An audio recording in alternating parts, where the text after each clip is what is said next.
Hey, what's up, Gomez? How you doing? This is the contest video for your 100 subs. Congrats, man. This is totally cool. 18, I hope you know I'm subbed to your channel, bro. And I just wanted to lay this out real quick. Kind of keep it under five minutes. All right. So why I collected and what are 4 recent pickups. All right. So check it out. Back in the day, talking late 70s. I was reading Mad Magazine. I was looking at, you know, the films that had just been coming out. Don't forget, was Star Wars.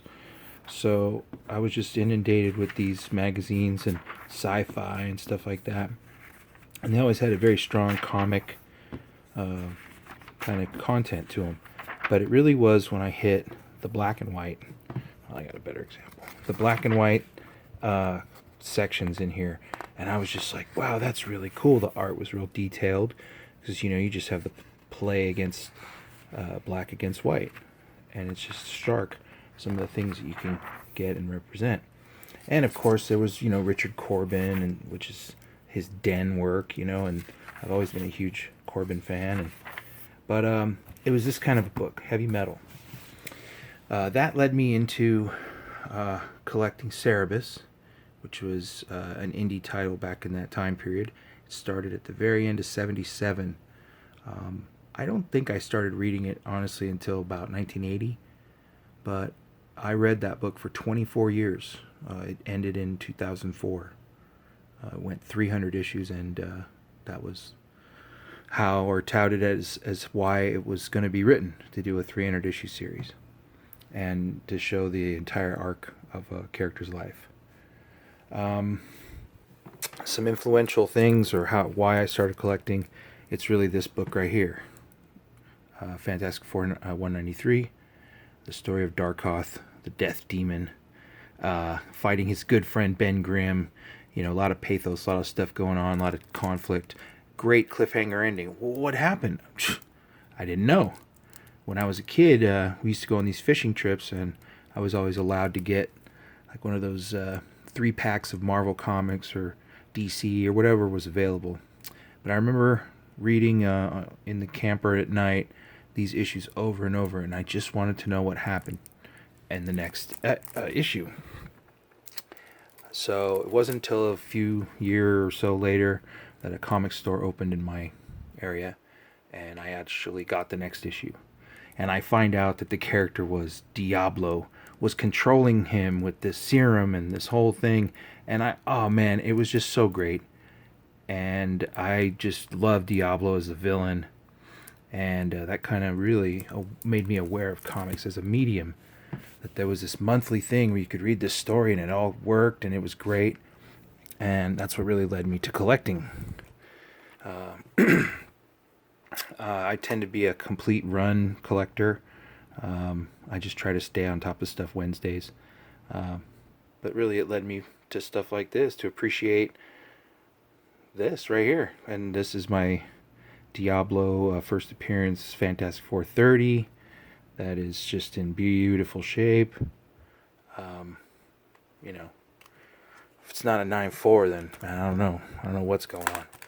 But, that's really the story there that led into me reading Fantastic Four, Iron Man, things like that, early Marvels. But then it wasn't until probably the late 90s that I really started getting into books, independent books. Here's an example, bookends on Berlin, issue 1, 1996. Black and white book by Jason Lutz. Really cool format. The interiors are that black line work against just the white background, and amazing stories. Anything Jason Lutz, look into that right away. But that book comes out in 1996, and here we are. I think they're on issue 20 right now. But yeah, this has been 20 plus years of reading this series, and it's been very worthwhile. Of course, another series here, this influential book here, Glenn Fabry cover, Garth Ennis and Steve Dillon on Preacher 18.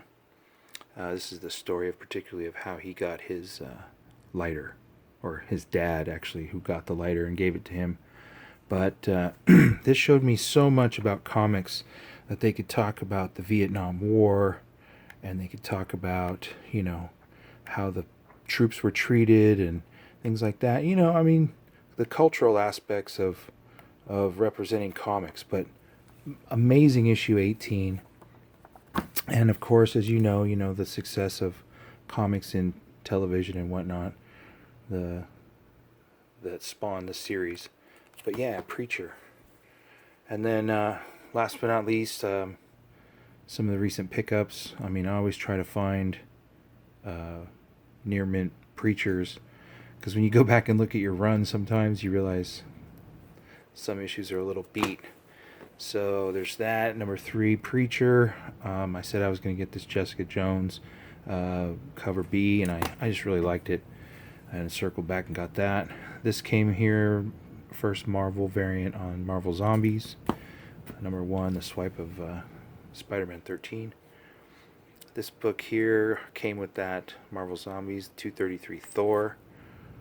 Beautiful shape. It's going to fit one last gap in my 200s run of Thor. And finally, this last book, which all those last 3 came together, the penultimate issue of S.H.I.E.L.D. Nick Fury, Agent of. So that's recent pickups. Oh yeah, I recently picked up Totally Awesome 22. And then last but not least, anytime I ever see these, Marvel Comics Bob Marley, Iron, Lion, and Zion. I never know which one I'm missing, so I just buy every one every time I see it. But anyway, I didn't keep it under 5 minutes, 6 minutes. I gotta roll, bro. I'm sorry. Take it easy, and if I made the contest, I made it. If I didn't, right on, man. I would have made this video for you anyway, bro. All right? Peace out. Congratulations. Pope Service. Later.